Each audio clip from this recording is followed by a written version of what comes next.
All right, good morning, everyone. Welcome to Historical Geology, 1404. You made it through 1403. Let me make a quick note on that. I'm just going to say that the biggest issue that came up with doing everyone's grades in 1403 was things not being turned in. There were missing labs, there were missing discussion boards.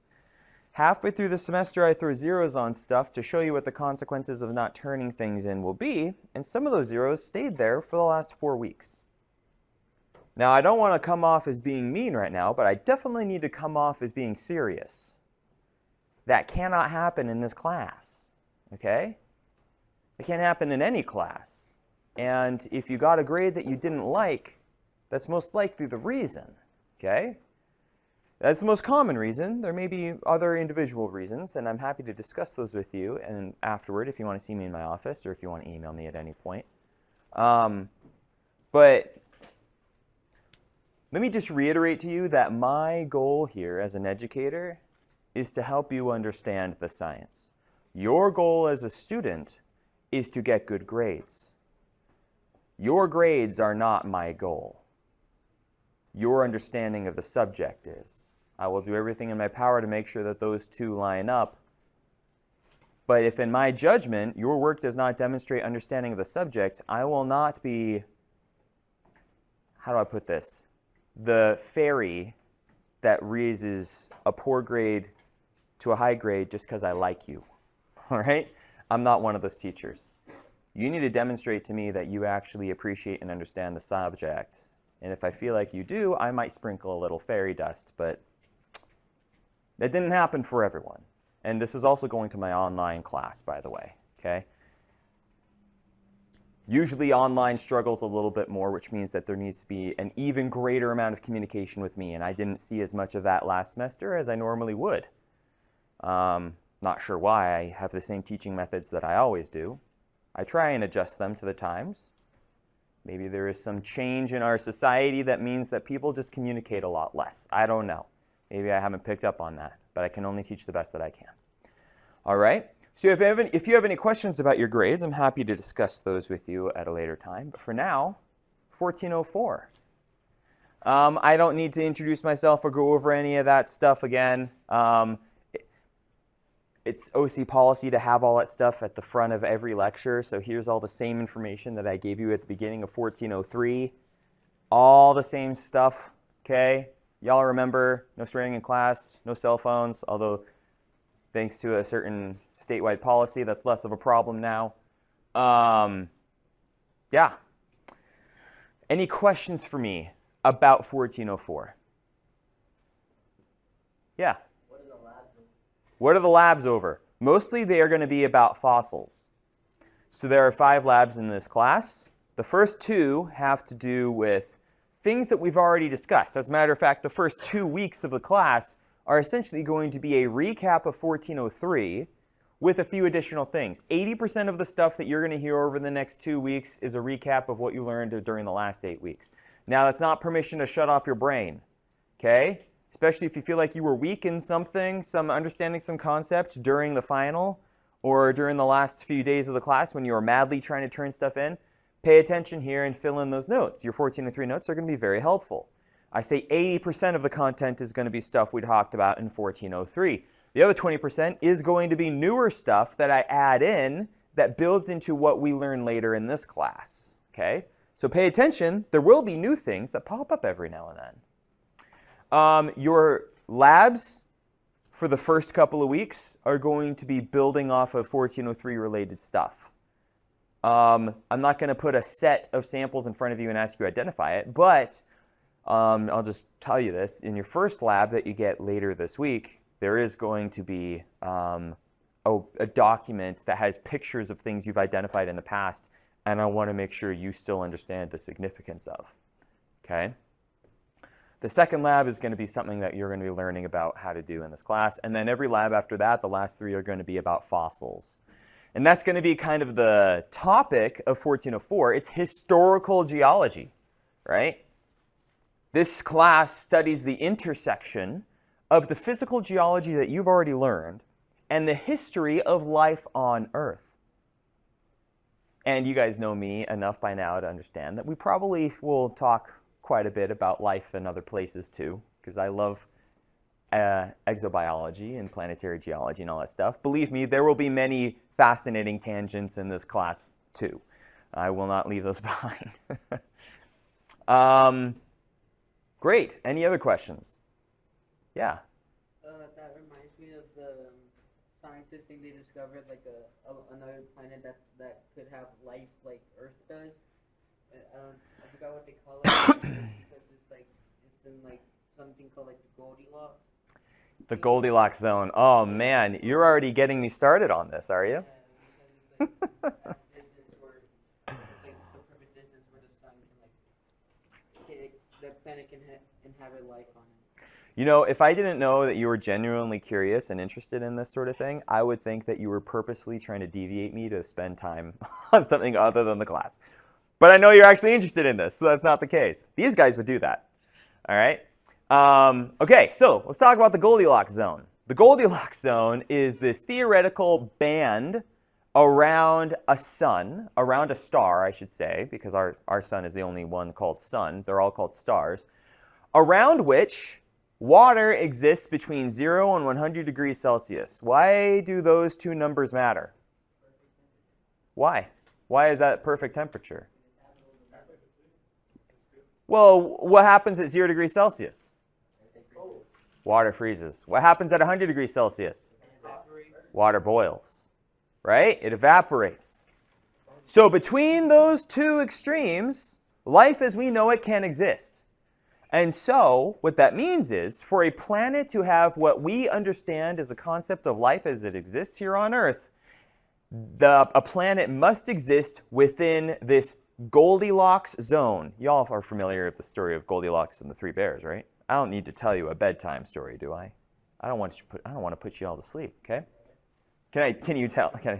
All right, so this little blonde named Goldilocks decides that she's going to start her career on B&E by busting into a window of some bears. She finds that they've got 3 beds. The one's too big, one's too small. She sleeps on the little one.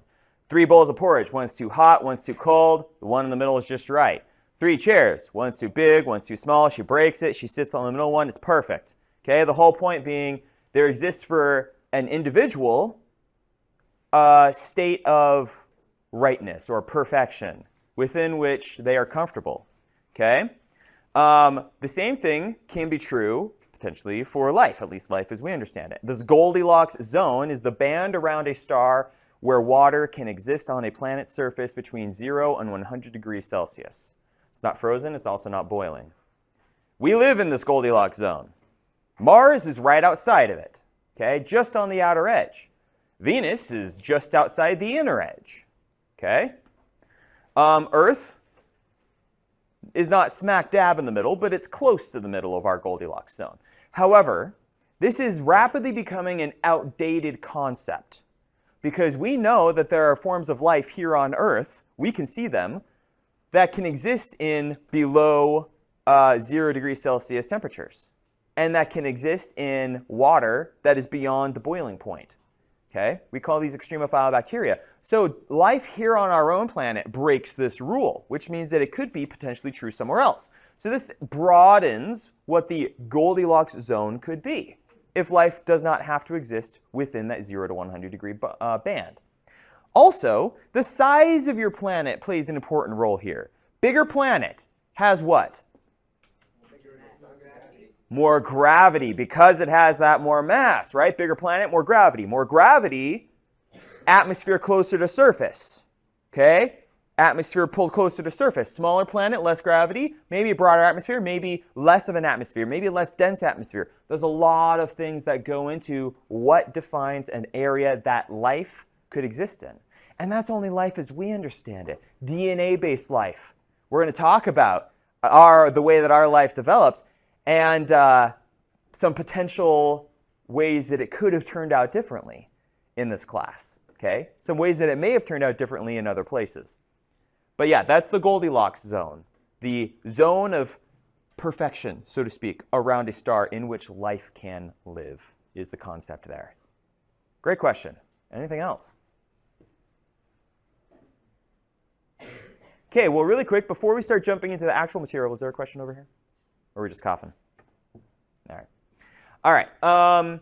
I have a big event coming up on the 24th. That's next Friday, okay? So at the Wood Health Sciences Building, this is the Math Sciences Building, the Wood Health Sciences Building, our brand new simulation hospital next door.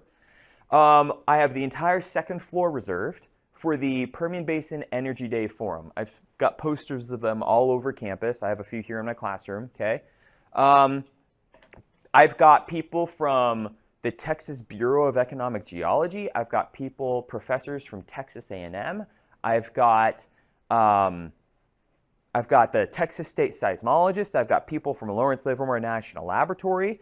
I've got all sorts of folks coming in to give essentially public seminars, public discussions, and lead Q&A panels about seismicity in our area, earthquakes, how they work, why they happen, and how the oil industry is just as concerned with that as we are, and how the public, the scientists, and the oil industry are all working together, or need to work together, to figure out a solution to continue fueling our economy, our oil-based economy here, our energy industry, right, without increasing the potential for something that could prove dangerous to the public or to that same oil industry infrastructure.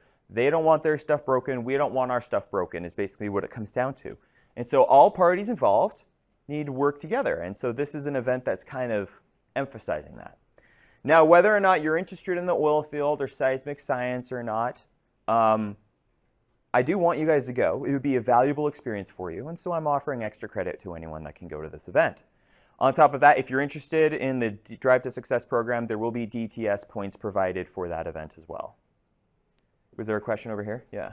How long is the event like? So the event goes all day. It starts at 9 a.m. and goes to 4 p.m. But the part that you guys really, I mean, you can go to anything that sounds interesting to you. I'm going to be releasing the program here pretty soon. But at 11:30, there is going to be a panel specifically oriented towards students answering questions about careers in the oil industry, about careers in government, about careers in scientific research, and all of that. So it's specifically oriented for students.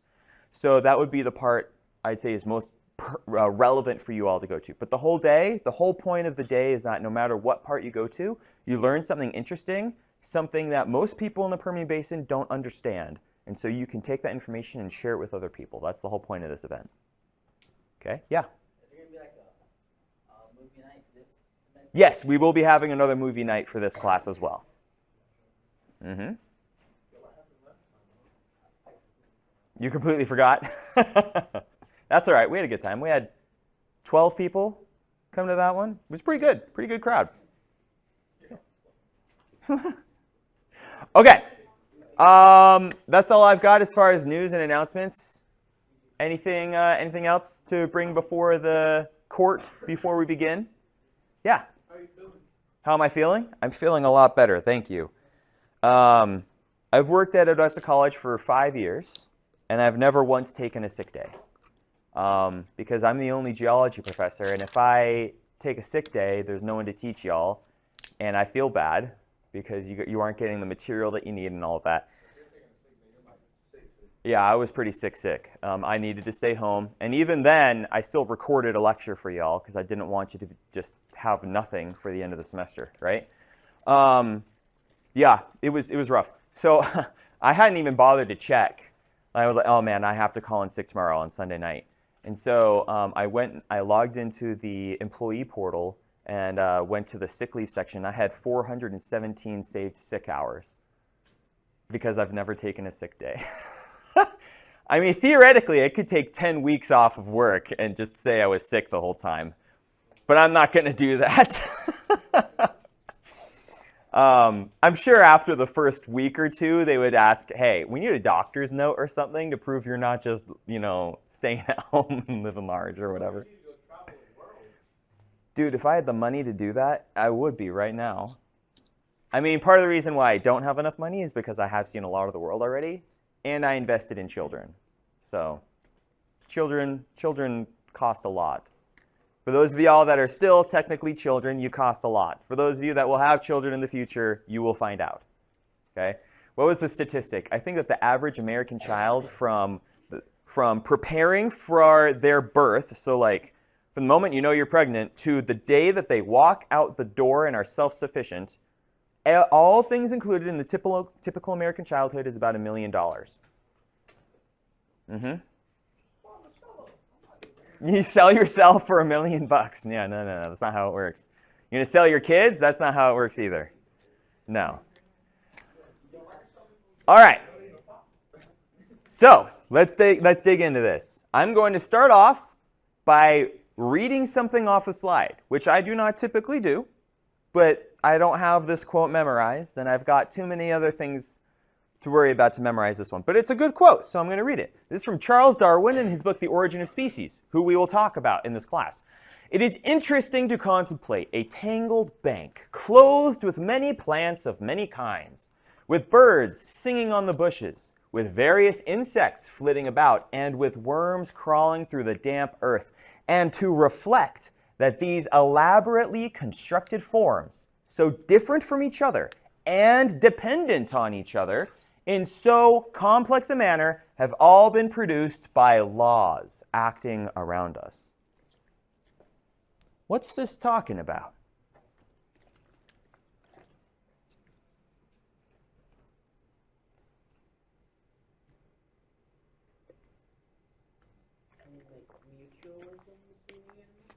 Okay, we're using a word that we haven't even learned about yet. Break it down in even more simple terms than that. Like the relationships between the species that they do to that benefits each other for their survival. What do we call something where all of the factors in that something work together towards a common end? It's called a system. All aspects of a system support that system. Birds, worms, flowers, bugs, humans. You yourself are a system. Do you even know what you are?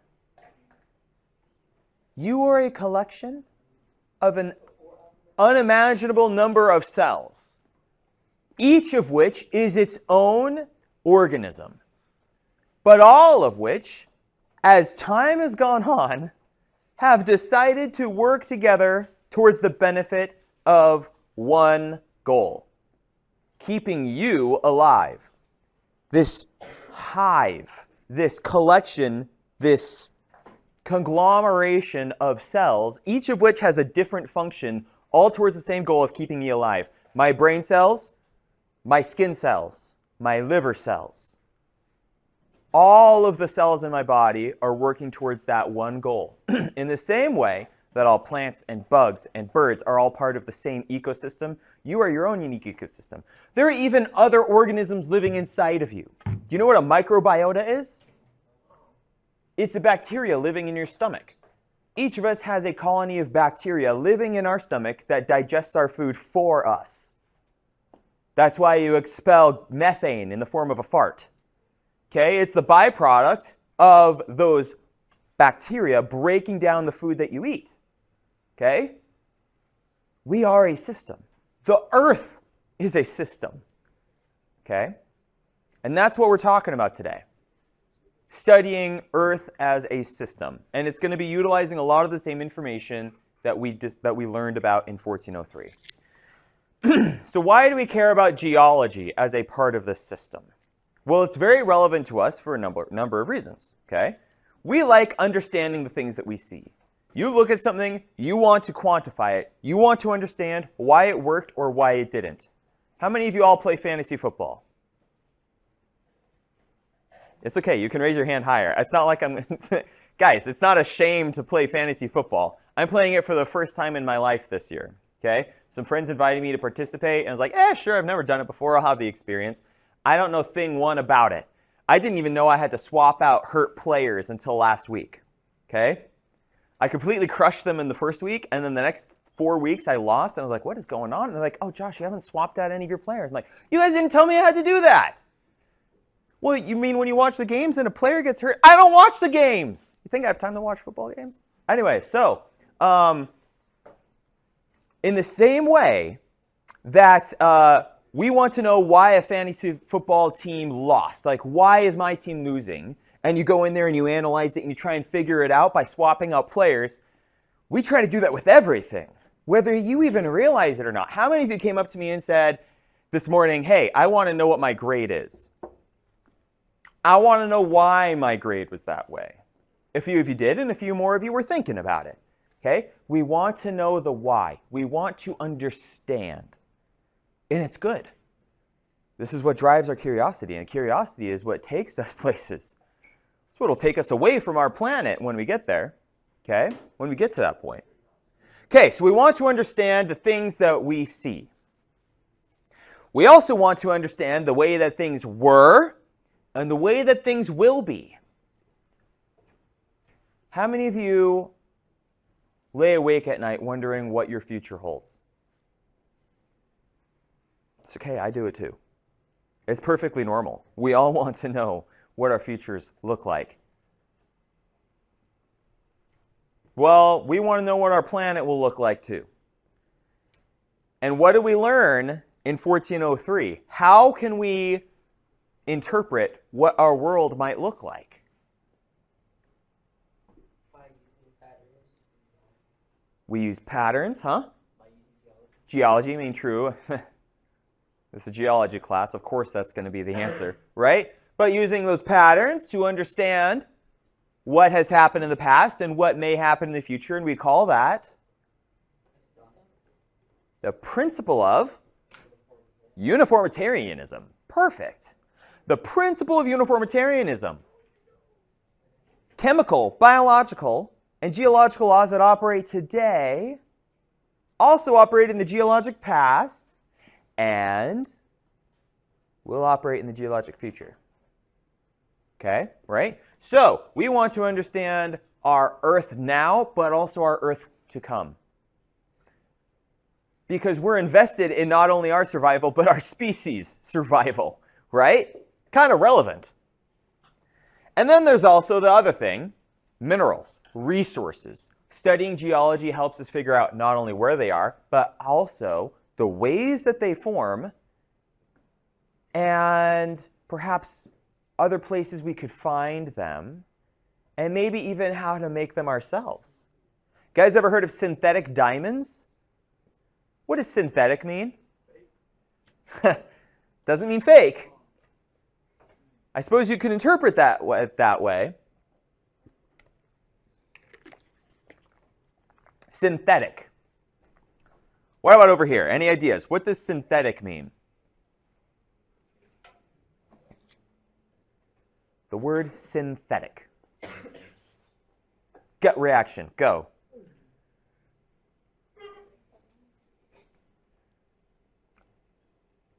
You ever been walking, let's see, you ever looked at the material that your clothes are made out of and it says synthetic fibers or something like that? What does that mean? Man-made. It means man-made. Synthetic means it was made by us. It did not occur in nature. So by that logic, I'm going to come back over here because I want an answer to a question. What is a synthetic diamond? Yeah, it's a man-made diamond. We grow them in labs. We know how to do that. How?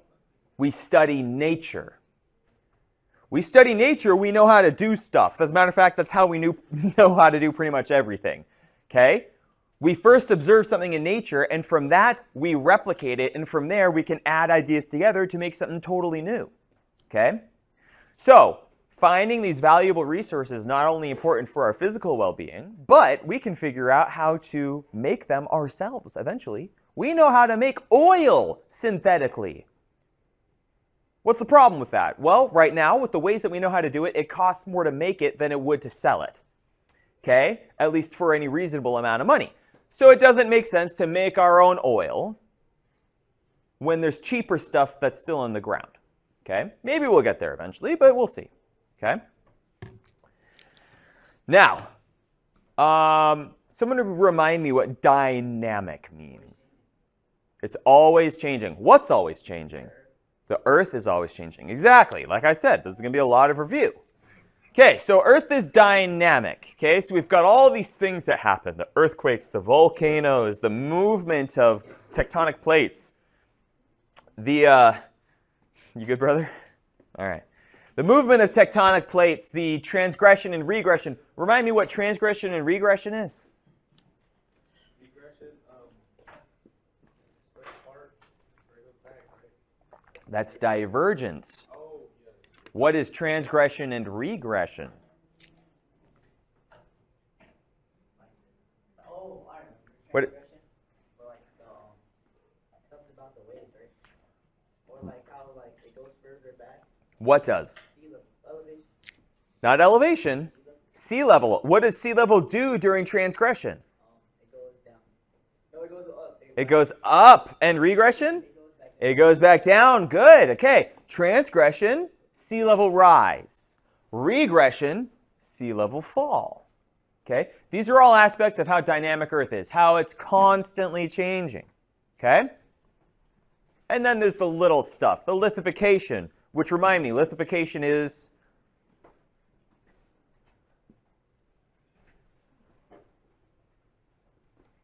the word for what? Lithification is the word for what? For what? No.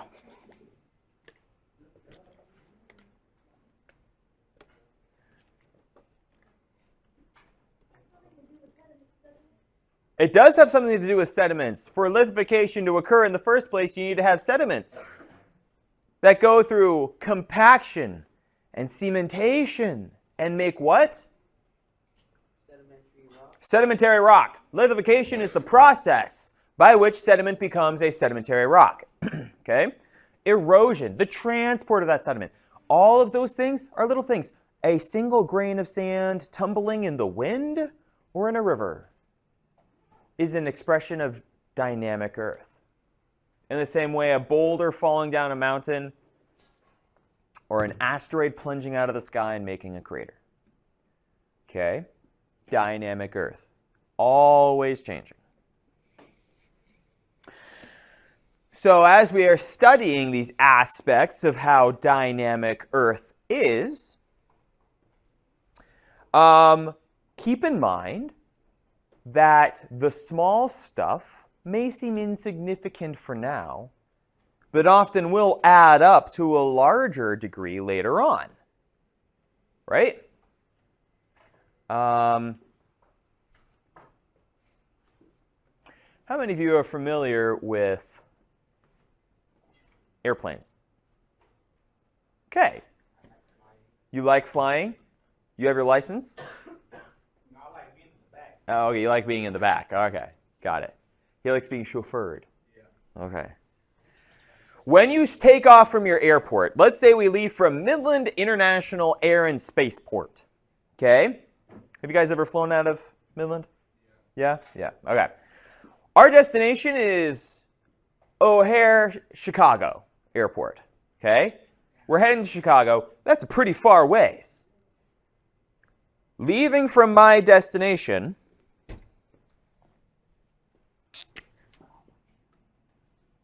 that's my destination. Leaving from here, I should follow a line to that place. But if my calculation is off by a single degree, doesn't seem like much here, but by the time I have gone the distance that I should have gone to get to Chicago, I could be off by hundreds of miles. A small change can have a very large effect given enough time. Okay? So the movement of a few grains of sand down a river every day doesn't seem like a lot right now, but now have that happen for 1 million years. Right? This stuff adds up.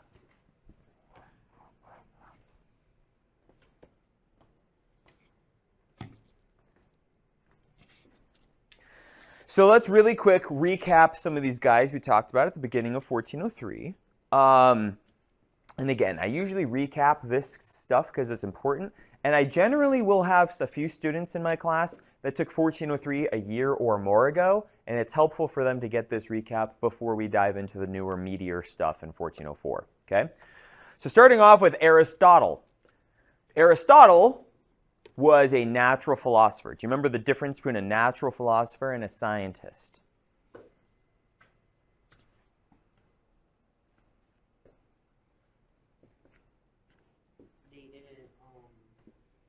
They don't run like tests like a normal scientist would. Okay, test like a normal scientist would. What do we call that? Hypothesis is part of this. To run tests, you must first have a method. Okay? There is a scientific method. A scientist is someone who uses a method which includes collecting hypotheses and testing them, and all of that, that's a scientist. A natural philosopher is what we had before that. Someone who did intend on finding answers, someone who did want to find those answers, someone who was curious, but didn't have a method.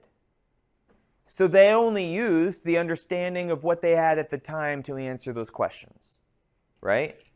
Aristotle being one of those. Now, I don't mean to slight them in any way. They did the best with what they had at the time. The thought process for formalized scientific methodologies, scientific inquiries that we have now had not happened yet. And we do owe a lot to Aristotle and Galileo and Tycho Brahe and all sorts of other natural philosophers and mathematicians and physicists from back then. Okay? So they kind of laid that groundwork, so to speak. Then we've got James Ussher, who you may recall is the person who tried to use the Bible to explain the age of the earth and all of this stuff. He came up with the date of October 22nd, 4004 BC. What date is October 22nd, by the way? Is that a Wednesday? Is that next Wednesday? That's next Wednesday. We aren't going to be in class, are we? Yeah, sure. We aren't going to be in class that day. On October 23rd, we should have an Ussher creation holiday. Right? No work holidays. I don't have that kind of authority. But let's see, what would be something fun we could do? Go outside? Should we go take a walk that day to appreciate the earth that is 6,500 years old? Yeah? It's a good thing they're still shaking this. I might throw it. Okay, we'll think of something. We'll do something on the 23rd. It's not quite as special as the 22nd. I'll have to figure out what I'll do with my my other class. I'm teaching Monday, Tuesday, Wednesday, Thursday now. So yeah, I'm teaching every day now instead of every other day. So my other class is going to have class on the 22nd. I'll have to think about something to do for them too. Different class. It's the newest class of 1403 students. Yep. Okay. So, but that's how old the earth was, according to him, using dates in the Bible, interpreting backwards. It's a very literalist viewpoint of using those dates in the Bible, right? The Bible is a document that a lot of people put concrete, they hold it as concrete, I don't want to say evidence, but as a concrete document. But think about how many times that document has been translated, retranslated, translated, retranslated, lost, found. All the different documents that have been added to it and taken away from it. You've got the whole Apocrypha conversation, right? You've got the whole Islam side of it, okay, which follows along the same sort of storyline, so to speak, okay? So there's a whole lot that goes into why, however you feel about it personally, the Bible should not be used as scientific literature, okay, for something like this. But he did, and it caught on, and that's why a lot of our Christian denominations today have that hard date of the earth is 6,000 years old, because that's what the Bible says. It's actually what someone who read the Bible interpreted. Just want to make that clear. Okay? So, following him, there was James Hutton. James Hutton started to actually apply scientific methodologies, observations, testing of these observations, forming hypothesis, realizing, hey, this can be proven wrong, this can't be proven wrong, I am unable to prove this wrong, going through the whole process, and it took a long time, right? It's because of Hutton that people started poking holes in the 6,000-year-old date for the Earth, okay? No longer could you simply ascribe large features on Earth to some giant cataclysmic event, catastrophism, right? There are still catastrophists out there today, by the way, in the same way that there are people who believe that the Earth is flat. There are still a lot of those people out there. There's actually a really funny documentary on Netflix called Behind the Curve that you guys should watch if you want to see some interesting viewpoints from flat earthers, they are called. Yeah, sure. Okay? Which is a funny name itself. Behind the Curve is a really funny name to give that documentary. All right, so James Hutton actually proposed data-backed observations. And it took him decades to collect all of this.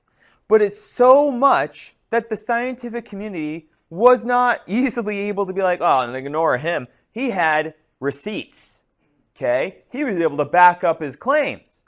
Now, I forget the exact date. I should have looked this up. I should probably put this on the slide. I want to say he said that the Earth was somewhere around 200 million years old by his observations, which when you're going from 6,000 to 200 million, that's kind of mind-blowing, right? It turned a lot of people off. But then it was really hard to refute his data and observations. So it started catching on. Now, obviously, we know that the date of the Earth is quite a bit older than that. We'll get there here in a little bit. But it is thanks to James Hutton that we have what we call the principle of uniformitarianism, which you may read in some of the literature this semester as actualism. Okay? Those two are interchangeable in my class. Okay? Physical, chemical, and biological laws that operate today also operated in the geologic past. And what do I like to add on the end of that?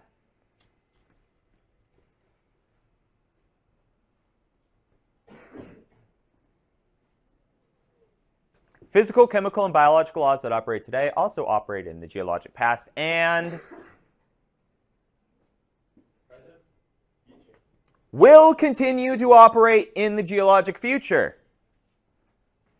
And, let's add a third part onto that now.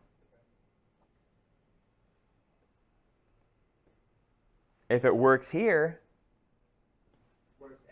it works everywhere. Physical, chemical, biological laws that operate today also operated in the geologic past and will continue to operate in the geologic future and are true everywhere else. We have no reason to think otherwise, my friends. Geology is geology. Physics is physics. The places where physics, as we understand it as a law, starts to break down are really only near black holes. Okay? Black holes are crazy. We're still figuring those things out. Physics, the laws of physics, as they generally occur, start to unwind in places like that. But for everywhere else in the universe, as far as we can tell, these laws are absolute, which means that geology here is true everywhere else too, as are physical, chemical, and biological laws. Okay? Okay. We already talked about this. You can get something like the Grand Canyon from something like this tiny little middle of the forest stream. When I lived in Boston, I had a stream just like this behind my house, and every time I see this picture, I wistfully remember my childhood, running in the backyard after school and chasing my friends through the forest and falling in the stream, and good times. Huh? Huh? I'm sure. Yeah, it was fun. We built a bridge over it. Anyways, I'm getting nostalgic. Okay, so, we're talking about how old the Earth is. The Earth is 4.543 billion years old. You guys remember this example, all these different numbers that we go through. We have, decimals. We don't really use change anymore. How many of you have coins in your pockets right now? 1, One of us has coins in our pockets right now. It's not really a thing that we do anymore. A lot of people don't even walk around with bills in their pockets or in their wallets. Most currency is digital these days, right? I mean, tap. You just use your phone to pay now, right? That's most places. So as time goes on, that's something that's kind of being lost. But you get the idea. We are used to dealing with tiny little denominations of numbers, okay? Ryan, what's your favorite chocolate bar? Just like a plain Hershey's chocolate bar? Respect. I like those when they're frozen. And I like the special dark ones the most. Yeah. When they're crunchy, crunchy chocolate's the best. But anyways, how much is it worth? How much do you buy it for?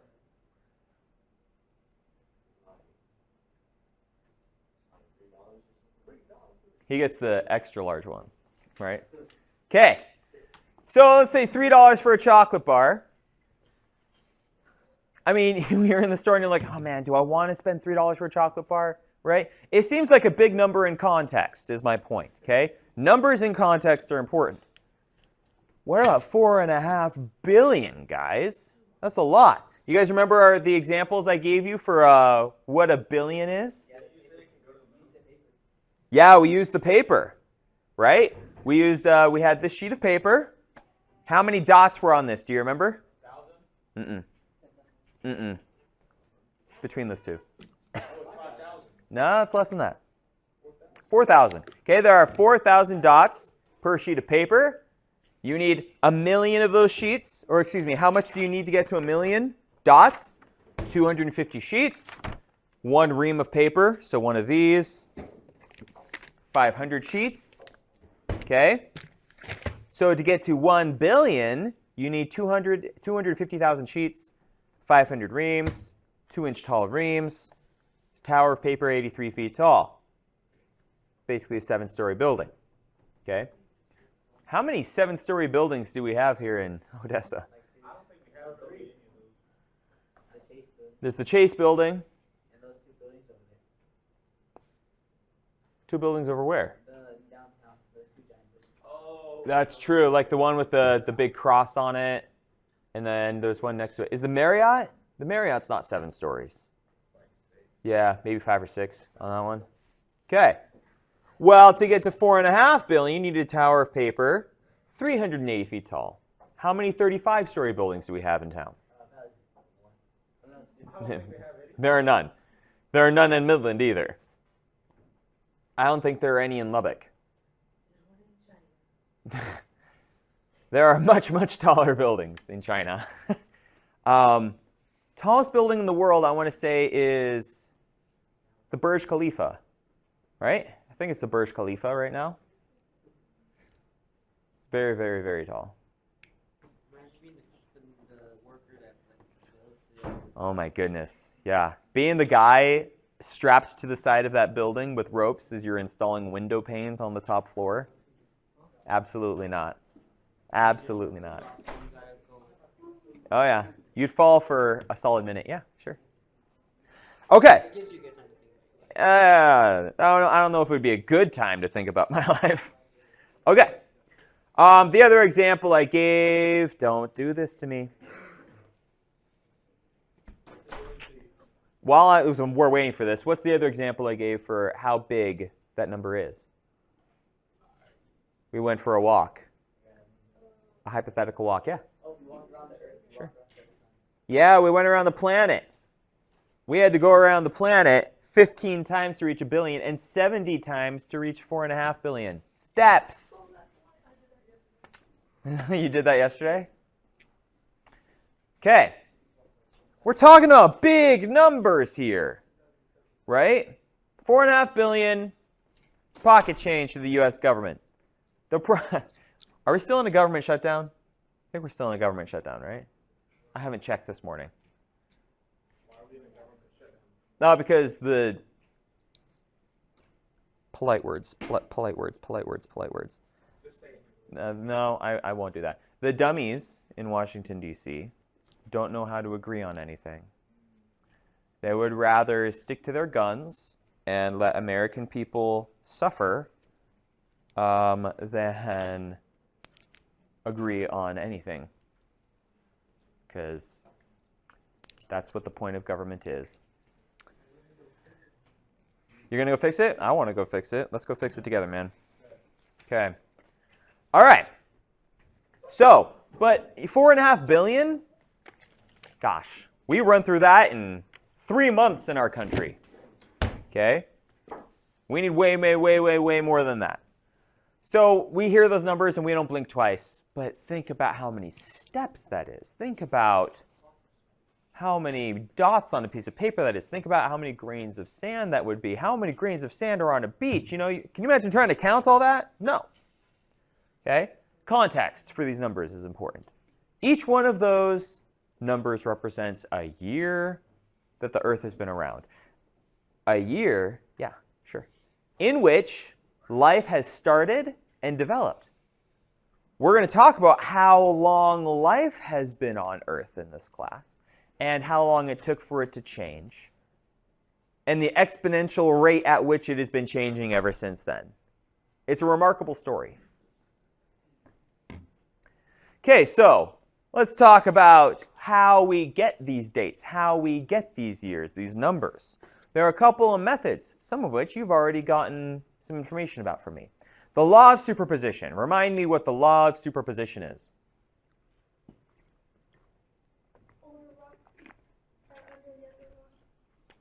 Bingo. Older rocks on bottom, younger rocks on top. So in this particular case, this is from the side of the Grand Canyon, by the way, we have whatever this is must be the oldest. Why? Because this is on top of it. This must be older than that. Why? Because this is on top of that. So on and so forth. Younger stuff, 99.99999% of the time, cannot be under older stuff. There are a few very, very rare scenarios where that happens, mostly when stuff gets folded and then flops over. We call it overturning. Okay? Whenever a layer is overturned, it's very rare, but we can find them in those cases. That's when we break that law. But even originally, we're talking about original deposition, it's still stuck to the law of superposition. Okay? Then there is index fossil succession. An index fossil is a fossil that we can positively identify as being different from the other fossils that were living around it at that time, and which is widespread enough that we can find the same layers of rock that contain it over a wide area. For example, we're all dead. I know, it's a bummer, isn't it? Aliens come to Earth and they start digging in the region of Detroit, Michigan. And they're digging through the rocks and they find human bones. Like, oh wow, what fascinating creatures these are. There isn't really anything else on the planet quite like them. We're going to call this an index fossil. Oh, but wait, we can't do that. We have to verify a few other things. How widespread was this fossil? So they fly over to Beijing, China, and they start digging around. What are they going to find?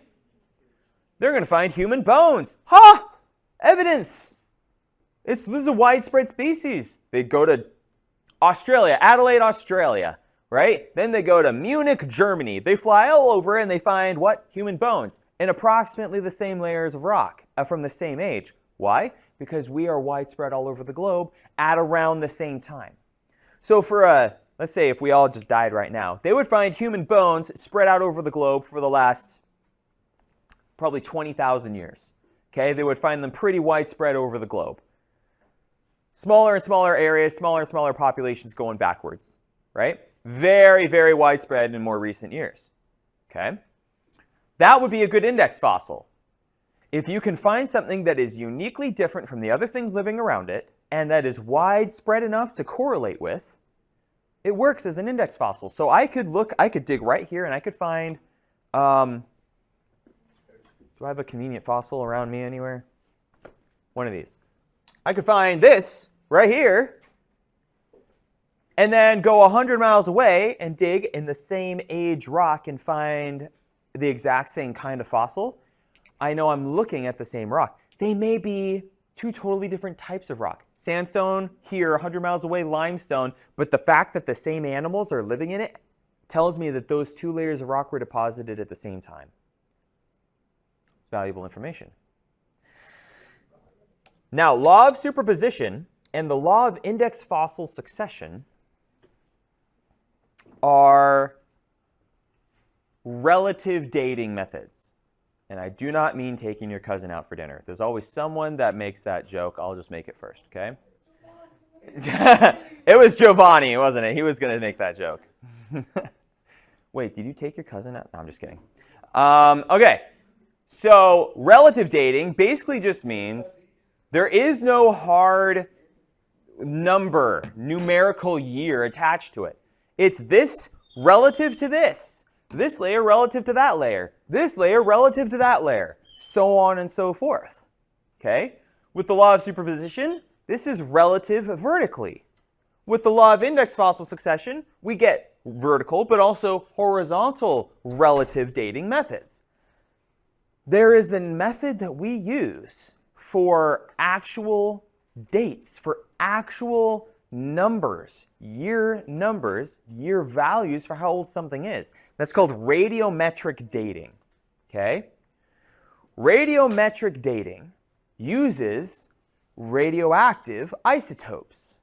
Someone remind me what an isotope is.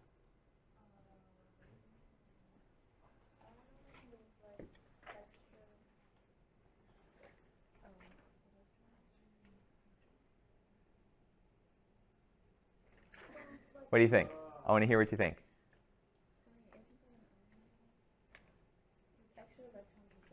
With extra electrons, it's an ion. Yes, in that case, a negatively charged ion.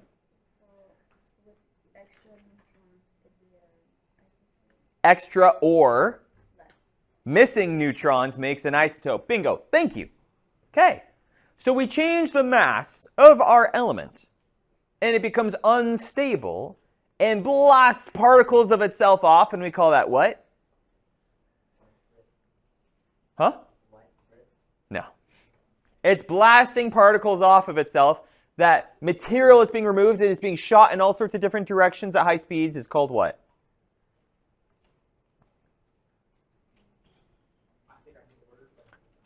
Well, tell me the word. What does it start with?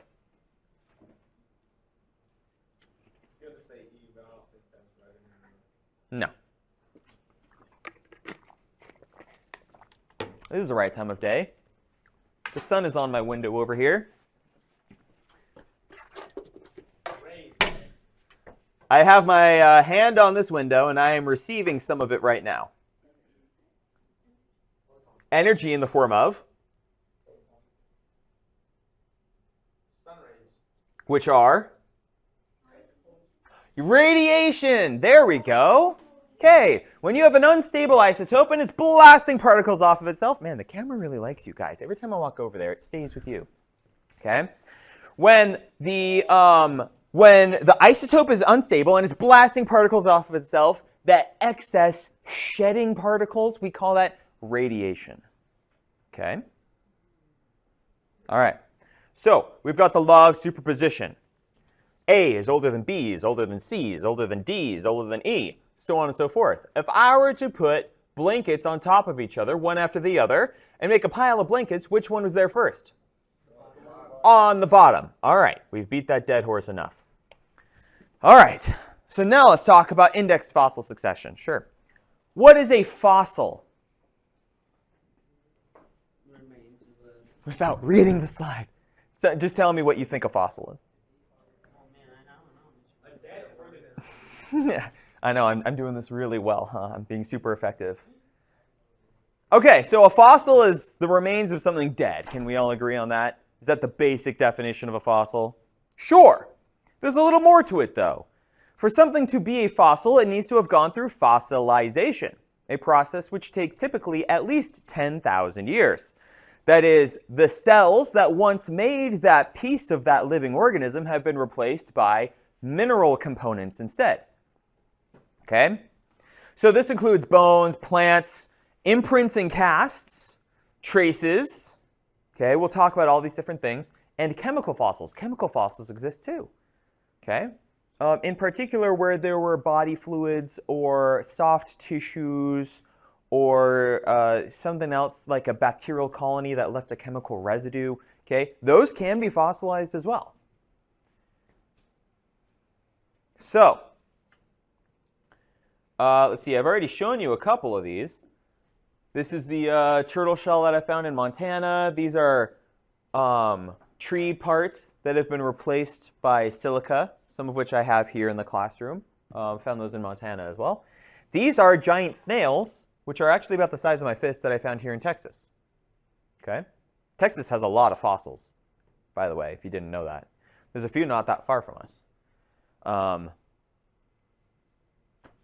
If y'all weren't high school students, I'd say I'll take you on a field trip, but you have no idea the amount of paperwork I have to go through to get high school students off campus for anything. So we're not going to do that. Yeah, once you graduate, hit me up. We'll see. Okay, so big old snails. Alrighty. So what is an index fossil then? Well, I already gave you some of the clues for this earlier. What is an index fossil? An index fossil is something that is unique, something that is widespread. I'll go over all of those characteristics here in a second. But index fossils are essential because they help us correlate over distance. So here we have a layer containing fossil 1, yeah, fossil 2, fossil 3, fossil 4, fossil 5, so on and so forth. I go 100 miles away and I find fossil 4. Regardless of the rock type, what can I interpret from that? The layers of rock, both of which contain fossil 4, are what? Index fossil. If we're assuming fossil 4 is an index fossil, the presence of fossil 4 being here and 100 miles away here tells me what about these two layers? They came from the same time? They existed at the same time. They were deposited at the same time because the same index fossil is inside of them. Following that logic here? It would be hard otherwise to figure it out, relatively speaking, without doing some other deeper study, which we're going to talk about next. But this is a good way for me to make a relative approximation of this layer of rock was deposited at approximately the same time this one was. This could be in Antarctica and this could be in Australia. But they contain the same fossils, aka existed at the same time. So the requirements for being an index fossil. It needs to have a short duration. Why? Well, because if it's over a really wide, like if it exists for a really long time, that doesn't help me narrow down when this layer of rock was deposited, right? If something was around for 150 million years, that's 150 million years worth of time that either one of those layers of rock could have been deposited. Smaller, the least time that the index fossil existed, the better, because it helps us narrow down these layers of rock from each other. Then it needs to have an abundant population. Well, what does that mean? If I were to say that 1 in every million human beings will ever be fossilized, how many human fossils will there be eventually? Let's say if the human race just disappeared right now. Okay, we're all gone, we're all dead, lying on the ground, I guess, so that we can fossilize. Okay? 1 in every million people, there's about 8 billion people on the planet right now. How many fossils of people will that be? What? 8, no. 1 in every million gets fossilized. There are 1,000 millions in a billion, right? So out of 8 billion people, 8,000 people would be fossilized. That's not very many of us, is it? No. Imagine trying to find 8,000 fossils of anything across the planet. The likelihood of any one organism being fossilized is actually very small. There are a few situations where the likelihood increases, but those environments are fewer compared to the ones where fossilization is actually highly unlikely. So whenever I find a fossil, I rejoice, especially if it's something like a dinosaur that existed in a place where fossilization isn't typical. It's very rare, statistically speaking, for anything to be fossilized at all, which means that for us to fight that statistical likelihood, the more individuals existed in that species, the more likely it is that more of them were fossilized. You picking up what I'm putting down? What if there were 8 trillion of us instead of 8 billion?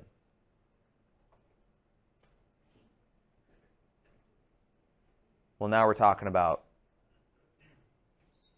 see, 8,000 fossils, 8 million fossils, right? 1,000,000, right? That's way more fossils because there were more individuals to begin with. Far more likely that we would find those fossils at all. Okay. Excuse me. They need to have a widespread habitat. Why? Well, what good does it do for me to find something and identify it as a potential index fossil if it only lived in this tiny little lake in the middle of Oregon? That doesn't help me correlate anything. But what if that fossil existed in every lake in the American Northwest? What if that... Then it would be considered an index fossil? We could use it as an index fossil by correlating it across a larger area. What if it existed across the entire equator of all the oceans? Yeah, that's a very widespread habitat. The more widespread it is, the easier it is for us to use it for correlation. And then finally, the organisms need to be, bless you, distinct from each other. Bless you again. Bless you. That's the last time. There will not be another. Okay. I'm just kidding. You can sneeze, whatever. I don't care. All right. They all need to be distinct from each other. Okay? These all look generally similar to each other. Similar body forms, but they're all unique enough that you could tell them apart from each other, right? Yeah. This was actually an exercise that I had in my historical geology class. This is the first 8 of 52 different organisms that looked variations on this that we needed to cut out of paper and then put together on a board and chart the evolutionary progression of. I'm not going to make you guys do that. It would be fun, but we don't have that kind of time. But yeah, okay. So they all need to be distinct from each other for us to be able to use them as index fossils. Some common index fossils. Ammonites like this. I have a few up here, right there. And brachiopods, like that. There are so many different, widespread, abundant populations of brachiopods and ammonites through time. They are very common index fossils. Yeah? You mostly find those, the second ones at the beach. They are seashells. And these ones lived in the ocean. But the history of life in the oceans is far older than the history of life on Earth. These things were all, well, those things definitely, these things for a little while, were living in the oceans for a lot longer than life existed on Earth. Yeah. Oh, sure. Okay. Any questions about the law of superposition or index fossil succession? Then let's talk about radiometric analysis or radiometric dating. We've already established, thank you, that isotopes are atoms that have gained or lost neutrons, changing their mass, making them unstable. Well, most of them unstable. There are some that really don't care. Okay, we call those stable ones, but the unstable ones are what we're talking about today. Okay, so let's say everyone's favorite unstable element.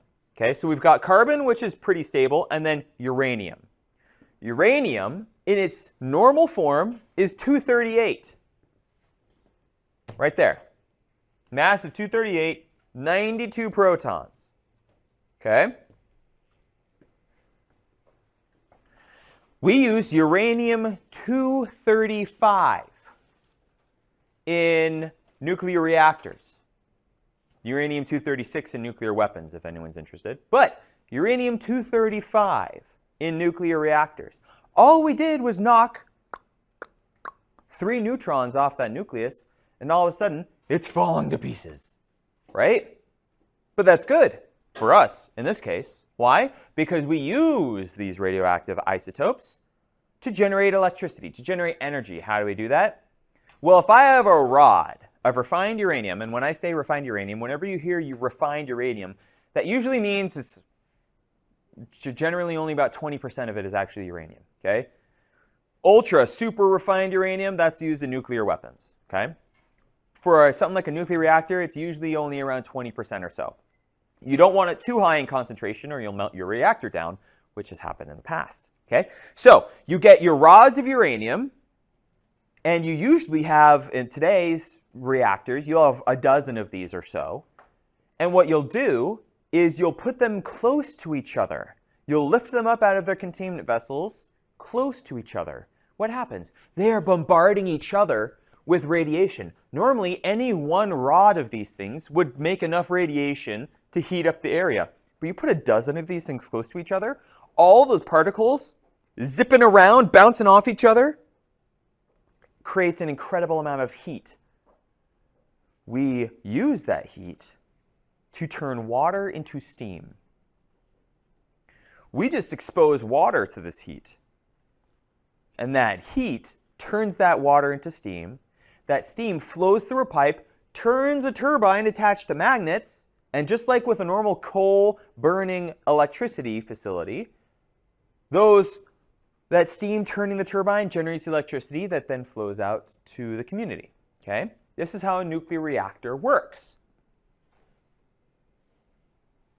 It's actually pretty dang clean and extremely sustainable in the long term. The big problem with nuclear reactors is the upfront cost. Okay? However clean it burns, it's extremely expensive to make, and there's a huge issue right now with public perception. Why? Well, because you've got your 3 Mile Islands, and you've got your Chernobyls, and you've got your Fukushimas. In one case, it was industrial incompetence. In another one, it was engineering error. In another one, it was a natural disaster. Whatever the case may be, there have been a few circumstances where nuclear reactors broke down, exposed radiation to the public on a wide scale, and created a lot of mayhem and death. There are like 500 operational nuclear reactors right now. And only a handful of terrible accidents in the last 50 years. And yet, it's still often enough that it freaks a lot of people out, and so a lot of communities vote no when there are options to install nuclear power to their areas. I am personally an advocate for nuclear energy because it would take a lot of pressure off of the fossil fuel industry, which even though we want, especially in our area, we want fossil fuels to continue being produced, and believe me, no matter what we do, they will always be produced. Okay? There's a lot of pressure. Supply and demand is in a really tough place right now. For people, for the community, as far as you and I are concerned, we want plentiful energy.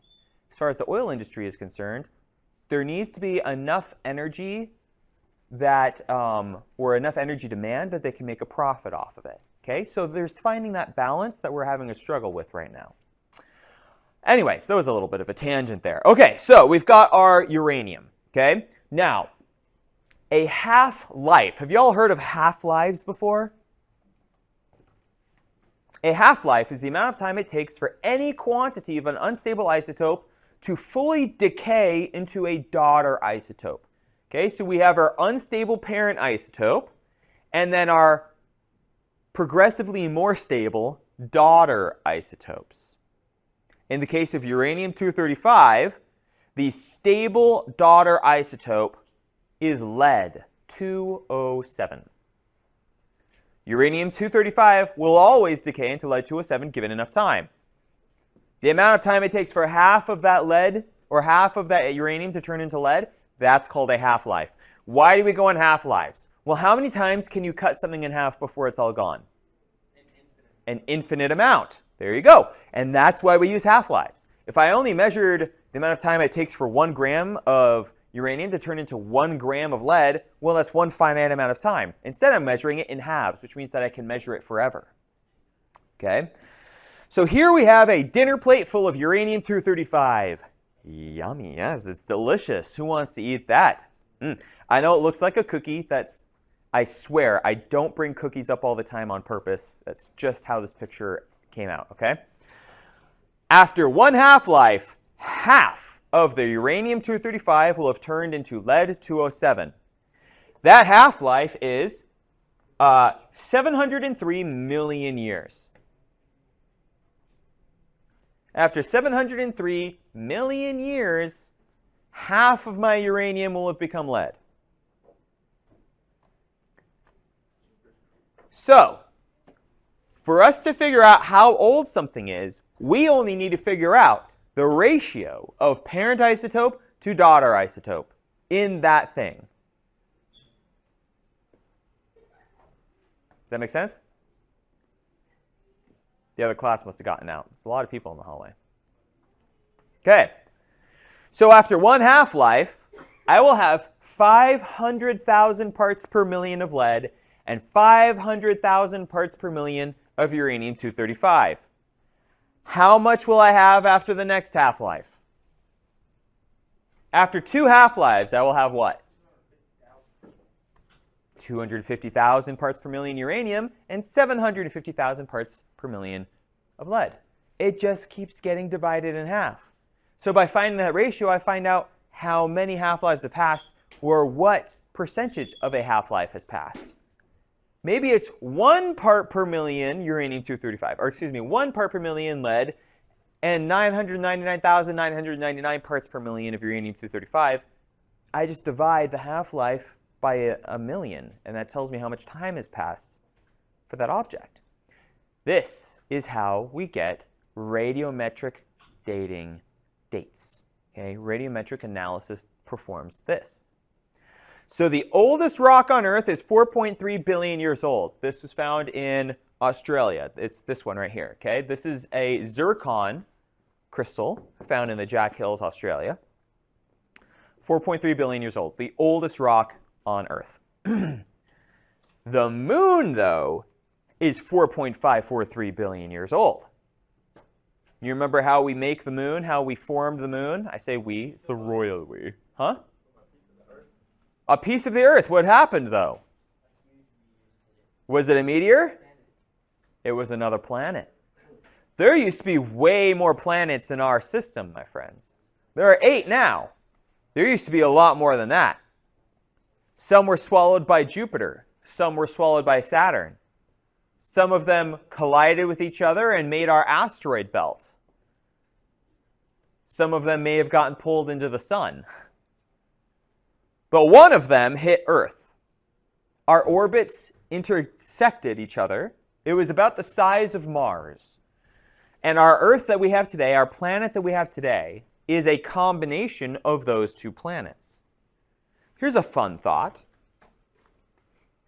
What if the original Earth didn't have what it needed to make life here?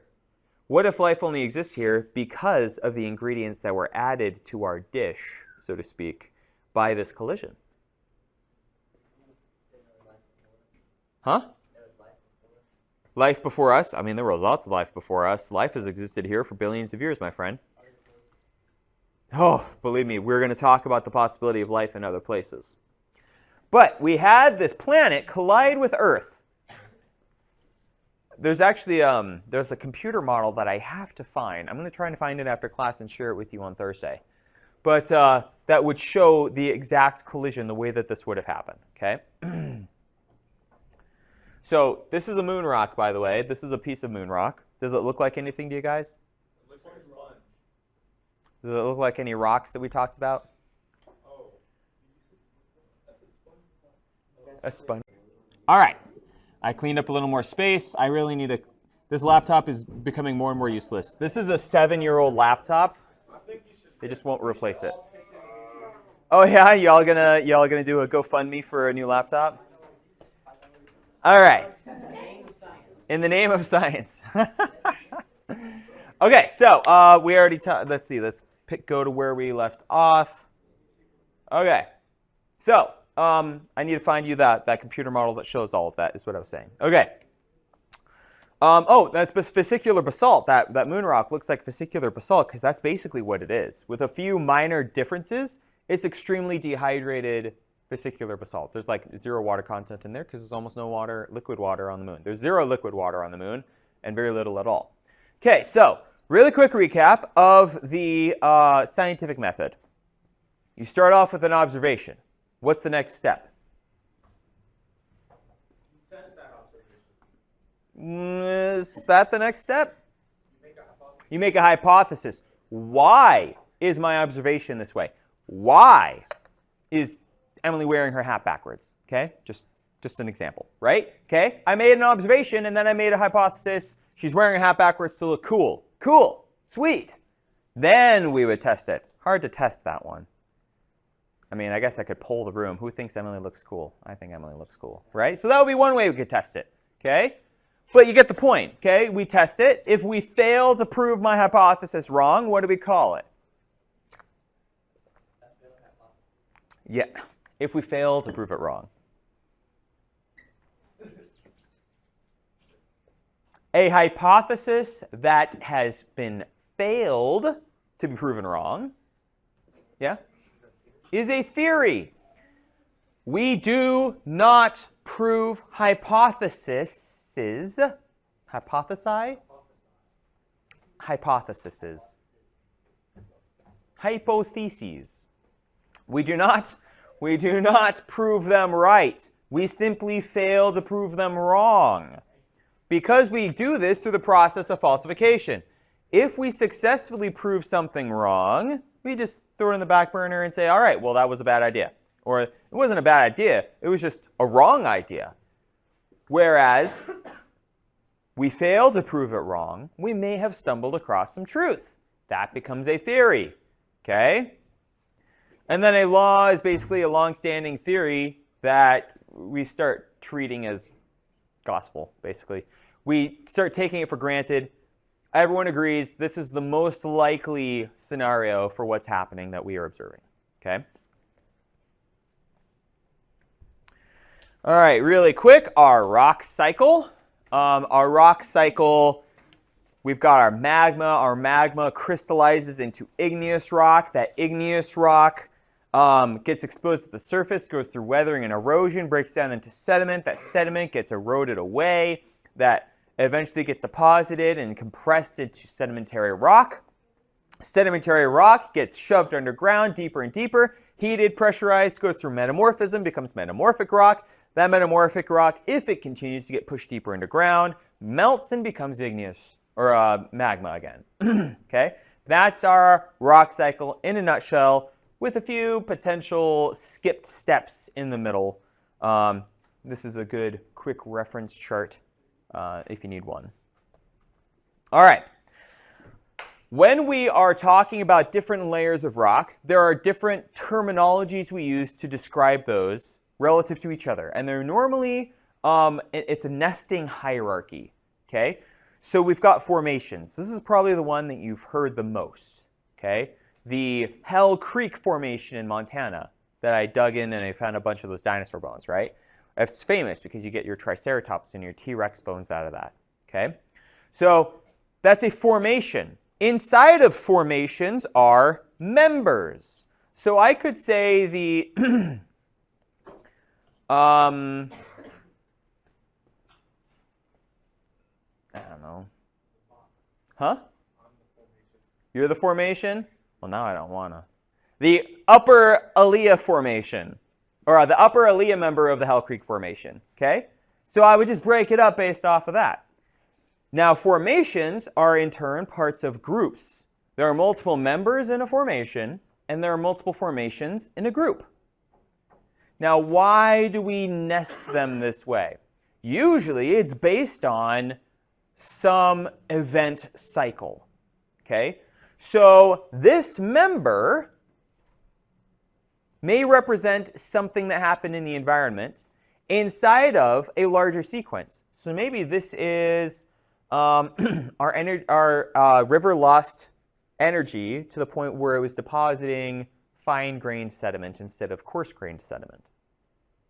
Inside of a formation that represents the total depositional sequences of that river, inside of a group that represents everything that was happening in that regional area, inside of, well, what we call a supergroup that may represent a transgressive and regressive sequence, okay?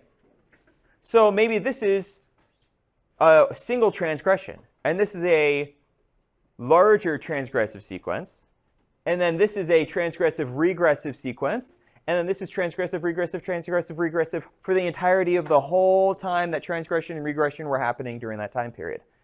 They're nested inside of each other based upon the events that occurred that made them different. Okay?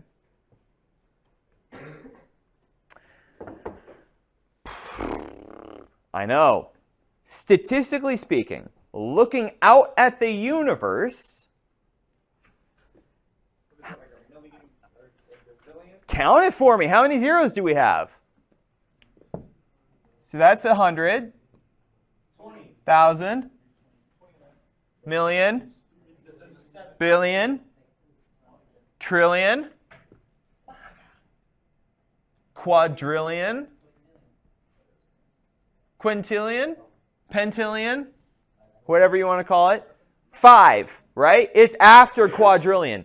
There are an estimated 700 pentillion, quintillion, however you want to say it, planets in our universe. Just by looking out at the number of ones we can see and extrapolating, because we know how large our perceived universe is. Why do I say perceived universe? We can only see what we can see, right? We can only see what has come back to us at the speed of light. So we have 8 in ours? We have 8 planets in our system. I know. Yeah. Might seem like a silly question, but is it possible that any of those planets have like elements we haven't discovered yet? Is it possible that any of these planets have elements we have not discovered yet? Oh yeah, 100%. Why? Because there's like 700 quintillion, the chances are pretty high. You know, statistically speaking, you're not wrong. 700 quintillion, that's a lot of planets for things to exist on that we haven't found yet. However, here's the problem with that, with this particular question. How do we tell elements apart from each other? The amount of neutrons. The number of protons in their nucleus. Which means that if there is a missing element on our periodic table, there would be a gap in it. It's possible, and I'm not going to say no to your question, it is possible that there could exist a naturally occurring element with a number of protons greater than what we have found so far in our what we can see. However, But nothing in between? nothing in between, guys. Because like, otherwise, there would be a gap here. Maybe rhenium would have 75. Osmium would have, 77. There would be something there. Maybe we go tungsten to osmium. There would be a gap there. There would have to be some element out there that had 75 protons that we hadn't run into yet. Right? So I'm going to say unlikely, but possible that it could be on the far low end of our periodic table of elements as we know it now. Otherwise, we would see a gap in the periodic table. Good question, though. Deep thought. Mister, he has a question. Yeah. Is it going to be half a proton? Half a proton? Oh my goodness. Now we're talking about quarks. Subatomic particles. Up, down, left, right, strange, right? Subatomic particles are things so small that we can only hypothesize that they exist. They must exist because protons have to be made out of something, right? Neutrons have to be made out of something. Electrons are made out of something. So subatomic particles have to exist, but it's impossible for us to quantify them, other than to say a proton exists because it's a combination of 2 quarks. So could you theoretically have half a proton in as much as we have sliced 2 quarks apart from each other? Yes, theoretically. I can't even begin to comprehend how much energy it would take to do that and how much energy it would release. We break apart elements to make nuclear bombs. What happens when you break apart what makes that element? I don't know. Who knows, dude? Right? Neil deGrasse Tyson might know, or at least have a good idea about it. I'd love to ask him someday. Neil deGrasse Tyson, famous astrophysicist. Okay. But yeah, that's what happens. We have subatomic particles that come together to make protons. Slicing them apart, I don't know what would happen. But theoretically possible. We'd be cooked. Very possible. Very possible. Okay, so lots and lots of planets in our universe, even if it's only a 1 in a trillion of them that have intelligent life on them. We'll talk about that being a much smaller number. But even if it's only 1 in a trillion planets in our universe that have intelligent life, let's see, 100,000, million, billion, trillion, 1 in a trillion, there are still 700 million planets in our universe that have intelligent life like us.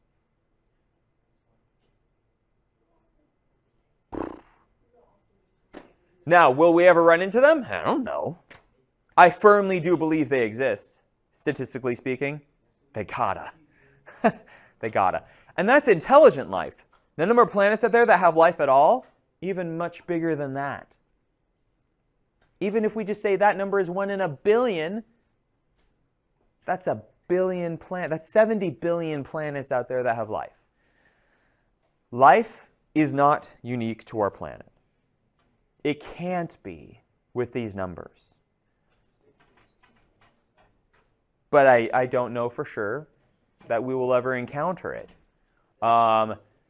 When this Mars rover comes back to Earth, if it actually does contain fossils, the likelihood of life developing in our solar system twice, that only improves the odds of it happening way more out there. Okay? Which is incredibly encouraging, a little bit scary, but also incredibly encouraging, right? Earth, however, is, as far as we can see, very unique. Unique in that it has this beautiful combination of things that we need for life as we understand it. It has the water, it has the atmosphere, it has soil, it is dynamic, it has tectonics. Guys, as far as we know, Earth might be the only planet that we can see with tectonics. Mars doesn't have tectonics. None of the rocky moons that we can see in our solar system have tectonics. There might be a version of tectonics on Enceladus or Titan, but we gotta wait until we can get closer and confirm that. Huh? What is? The Titan? Oh, Titan is also a moon. Moon of Jupiter. Titan, Europa, and Enceladus are the three places, the 3 moons in our solar system that are the most likely to contain life. They have hard, icy outer shells and liquid water underneath their icy shells. Liquid water that is kept warm by a hot planetary core. So there is literally 50 miles of liquid water inside of Enceladus in which life could have developed because the same chemical components exist there that existed on early Earth, and it's kept warm and liquid by the presence of that hot core. As a matter of fact, they flew a satellite past Enceladus not long ago and picked up some ice debris that was thrown up into orbit by what they call an ice volcano, which is a fascinating thing in and of itself. Right. Well, I mean, think about the processes. Exactly. Think about what the processes that cause a volcano here are, right? We get hot rock that is pressurized and blasted out of the planet's surface, blasts up in the air, and then lands back, right? Enceladus is an ice world. It doesn't have rock. It has ice. Hot water underneath builds up pressure and blasts up out of the ice crust. Same process, same physics, just a different material. Ice behaving as a rock. Remember we talked about that with glaciers? Okay, so this ice volcano sprays water up into the space, it freezes, and our satellites picked up some of it, and gosh darn it, they found organic contents in there. There is organic stuff in that ice that got sprayed out of this moon of Saturn, Enceladus. Now, it's possible to make those organic components inorganically. That's how we believe life started here. But it's also possible that they are the byproduct of living things under that ice. One day we're going to have to go and find out. The same thing can be true of Europa and Titan, moons of Jupiter as well. Okay. Anyways, so as far as going back to your question earlier today about a Goldilocks zone, those 3 moons are so far outside of our Goldilocks zone that the Goldilocks zone is more and more becoming an irrelevant concept. What is the Goldilocks zone? Potentially everywhere. You know? So, chances of other life existing, extremely high. Chances of other life that looks like us, acts like us, and all of that, lives in this exact same sort of environment, lower, but still possible. And the last thing I'm going to mention is, we can only perceive the edges of our universe with the light that is traveled back from the edge of that universe. Our universe is 14 billion light years across, I want to say is the number right now, and expanding outward. That's only our perceived vision. It's further than that because the light that's reaching us has been traveling for 14 billion years. Now, here's the other thing that I want to leave you with. That light, the way that it travels to us faster in one direction than it does in another. Not faster, but we receive the edge of that universe sooner than we receive the edge of that universe. That tells us we are not at, or I should say, the center of the universe does not actually exist. It's expanding unequally in different directions at different times as far as we can tell. It is not uniformly spreading, which means that there is no center to the universe, so it can't be you.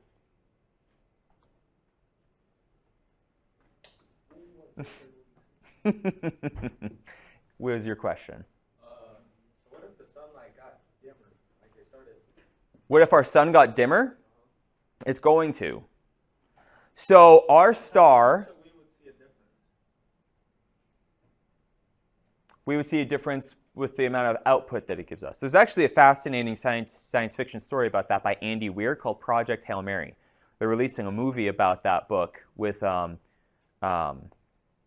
Gosling next year. I'm really excited for it. But the whole concept of the movie is there is this organism that travels star to star and sucks luminance away from it, basically. Pulls energy away from the star so it starts to get dimmer, and so Earth starts to freeze. And they have to figure out how to solve this problem. I'm not going to give you any spoilers. But Project Hail Mary is coming out next year. Next year, we can use that for movie night. Right? We could all go to the movies and have a movie night. But anyway, so that's the plot. Interesting question that you ask. If our star started getting dimmer, there is no possibility of that happening as far as we understand it right now. Eventually, though, in a couple billion more years, it is going to progress to the next stage of its life, which in the case of our star, it is going to become what is called a red giant. Now, a red giant means that it expands much bigger and starts to cool off. It's not going to be as hot as it is right now, but it's still going to be incredibly hot. The outer edge of our star will encompass Mercury and Venus, and we're not quite sure. It may actually get as far as encompassing Earth's orbit as well, which means that Earth would get burned to a cinder whenever that happens. Don't worry, we're talking about billions of years in the future. If we're still here, shame on us.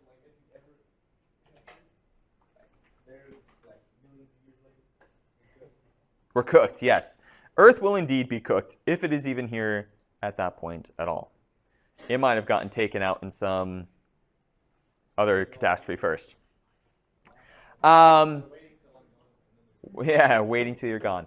So that's the next stage of our star. The next stage after that, the most likely scenario is it collapses in on itself and essentially drifts away. Okay. Some stars, though, they become dense enough that they make what's called a nova. So they become so massive and dense that they basically their inner gravity is so great that it super collapses everything in on itself, and the force of that collapse creates an explosion of matter outward that destroys everything in its path. and that's what we call a nova. Okay? Also called a supernova, although there isn't really a difference, astronomically speaking, between the two. Okay? So those are the two possible fates. Some stars expand, expand, expand, cool off, and then just kind of die. Leave behind a dense iron ball. And other ones will go nova, collapsing on themselves. It's possible that some go on to create black holes if they're massive enough. You need an incredible amount of mass to make that happen, though. There are stars that are incredibly massive. Those most likely cause of black holes is when that happens. Other questions? No? All right. Well, that's our lecture for today. So I'm going to leave it there. I'll give you guys Lab 1 on Thursday. And online students, if you have any questions, please reach out to me over email.